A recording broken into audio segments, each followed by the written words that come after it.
So I started on the base this week, and I've already had a bit of a calamity today with it. So I thought it would be clever and glue the neck, because I don't know, I just thought I'd glue the neck.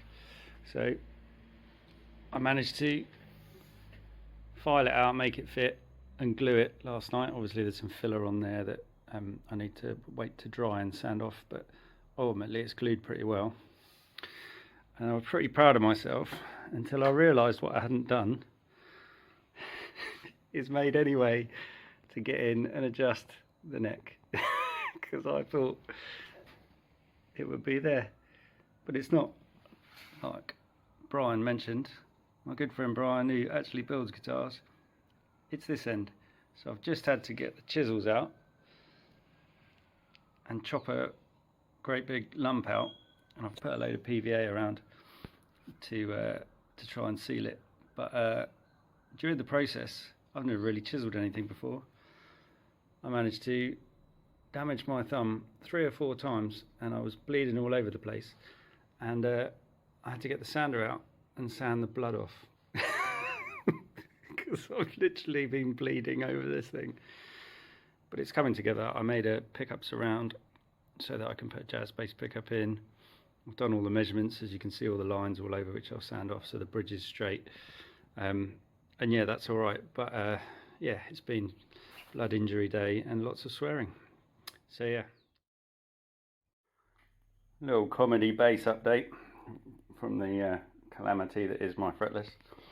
So I marked all the frets on here, and I got a fret saw and I cut the lines, and I filled them with a light wood filler so that you can see them against the fingerboard.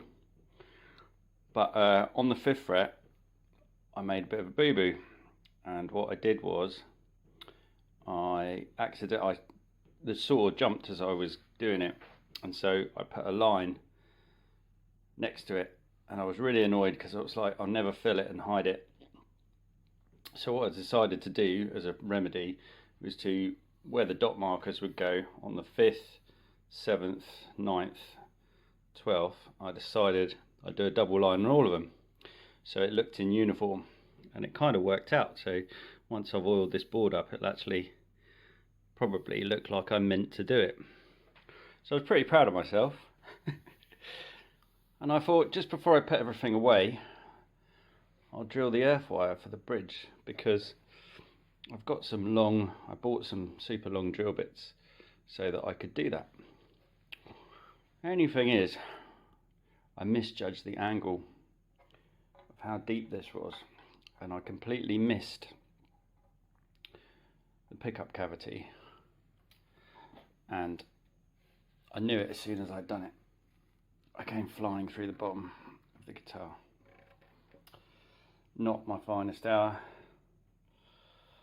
So it has now got about 6 matchsticks and a load of PVA in there to fill the hole. And then tomorrow, when that goes off, I'm going to put some filler, which I need to sand all this off, but it seems to be going the right colour in there. And hopefully once it's stained and everything, and it's on the back of the guitar, all it'll be is a reminder to me that once again my guitars are full of matchsticks. But I mean, it's all about making mistakes, isn't it? That's how we learn. Anyway, that was today's mistake. So I think I've lucked out with the finish here. That has come out really, really nicely. I can't believe how well that's come off. That looks so good.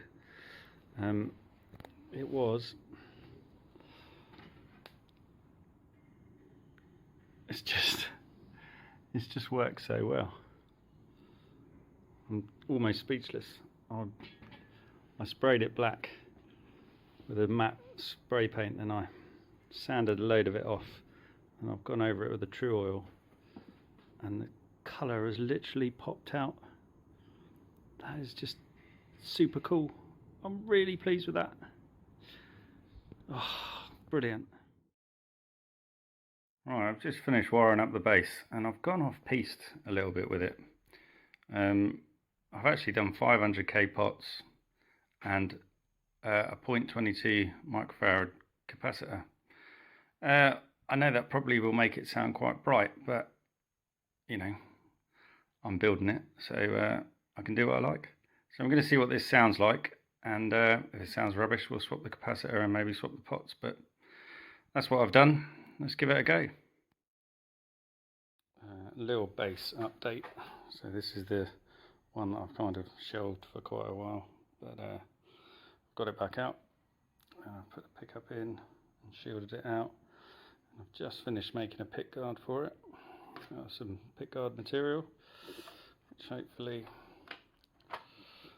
will sort of go like that. There we go. And I've bought one of these thumb rest things because it's a fretless, so I probably won't use a plectrum on it. So I need somewhere to rest my thumb when I'm playing. But yeah, this will be a nice little project, I think, when it's finished. First time I've ever had to do dot inlays, but I think I've got them just about right. That one is slightly off though. That's really annoying. That could do with going about 1 millimetre that way. Oh well, I have to live with it. Here it is, my first attempt. I've done the string spacing as best I can. I don't have a set of nut files, so I had to do it with just standard DIY files. So probably all the gauges are wrong, but anyway, let's slot it in. Have a look. It's kind of difficult when you're holding a phone, but let's do this and get the strings in.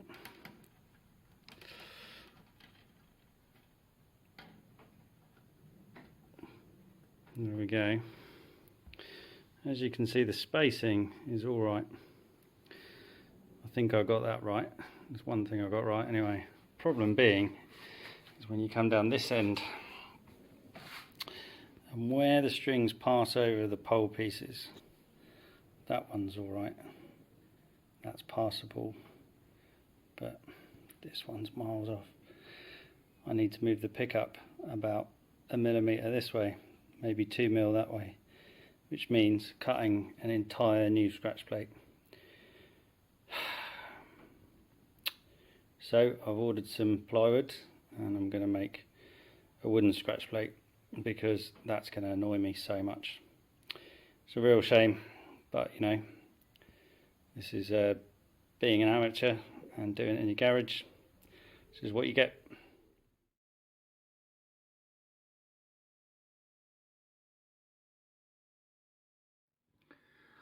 Unfortunately, the base is never going to be a usable base. I've made one catastrophic mistake with it that would take quite a skilled luthier to rectify, and I'm not a luthier at all. I'm just someone who has a go making things in their garage. So I'm going to admit defeat on this one. I'll show you what I've done wrong. Basically, when I glued the neck in, which is here, I glued it in too shallow. I should have put a shim under it to lift it up a bit, because it's so low, even with bringing the bridge saddles all the way down and cutting the nut to a point where it's almost touching the fingerboard. It's still really high. The strings catch the pickup. If it was a screw-in neck, I could unscrew it, and I could, if it was a bolt-on neck, I could take it off and put a shim under it, but I didn't. I glued it, and what I should have done was to put it all together first with the bridge on, realise that, and then glue a shim in. So unfortunately, this base, even though it's all wired up and everything, is never going to work. So I've ordered a base because this was meant to be raffled for a charity next month. So I've ordered a base off of Thomann, one of their Harley Benton ones, and I'm going to put some good strings on it and get it playing as best I can, and we're going to raffle that instead. But I think it's important for me to admit defeat on this and to say it publicly, because I think the problem is with social media, YouTube, Instagram, all those kind of things, is we live in a world where everybody's always at their best. No one ever posts when they fail at something. Everybody always posts that they're brilliant at something, or they're in somewhere, or they are somewhere that is incredible, and they're looking their best and they're being their best, and there's this unbelievable fake picture of everybody being these incredible people, when really we're all human, we all fail. So I'm going to publicly admit I failed in this one, and I think maybe it was a step too far.